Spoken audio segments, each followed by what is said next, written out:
अस्सलाम वालेकुम व्यूअर्स, क्या उम्मीद है सब ठीक होंगे। आज मैं रेसिपी लाई हूँ चिकन रोस्ट की, जिसके लिए मैंने 1 किलो चिकन लिया है, जिसमें मैं डालूँगी चिकन टिक्का का मसाला।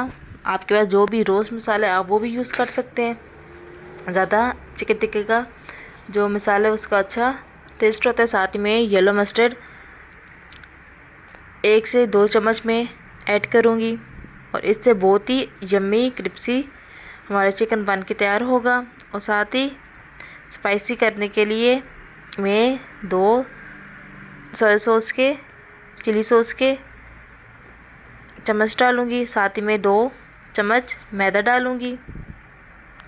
और कोशिश करें जब भी आप चिकन या कुछ भी फ्राई करें तो वो हाथों से उनका मसाला जज्ब करें, ताकि सारा मसाला जज्ब हो जाए।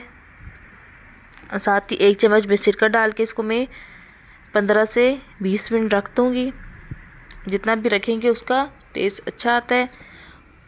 और अब मैंने बर्तन में ऑयल ले लिया है, इसको गर्म करेंगे और बिस्मिल्लाह करके चिकन रोस्ट करना शुरू करते हैं। ये आप देख सकते हैं। ऑयल को पहले ज़्यादा आपने गर्म नहीं करना, क्योंकि पहले डालने से ही चिकन हमारा जल जाएगा। बिल्कुल मीडियम पे आपने आंच को रखना है।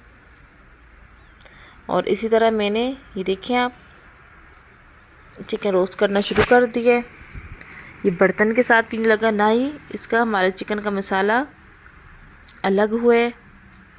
इसी वजह से ही, क्योंकि मैंने जो गोश्त लिया है चिकन का वो मैंने अच्छे से खुश कर दिया था, तब मैंने उस पर मसाले वगैरह ऐड किए हैं।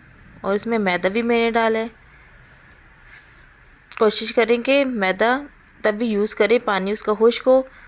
जितना पानी आप खुश्क करेंगे उतना ही हमारा मसाला बन के अच्छा तैयार होगा। ये इसी तरह मैं सारे ये आप देख सकते हैं चिकन रोस्ट करके निकाल दूंगी। और कितने अच्छे से क्रिस्पी और यम्मी बने हैं। ट्राई लाजमी कीजिएगा और कमेंट्स में बताइएगा कि आज आपको मेरा चिकन रोस्ट कैसा लगे। ये साथ ही मैंने आलू भी फ्राई की है, ये आप देख सकते हैं। साथ ही मैंने टमाटर की और पुदीने की चटनी बनाई है। और चाट की रेसिपी मैंने आपके साथ शेयर कर दी है। मेरे चैनल को लाजमी सब्सक्राइब कीजिएगा और व्यूज़ भी दीजिएगा। मिलेंगे अगली वीडियो में, तब तक के लिए अल्लाह हाफिज़।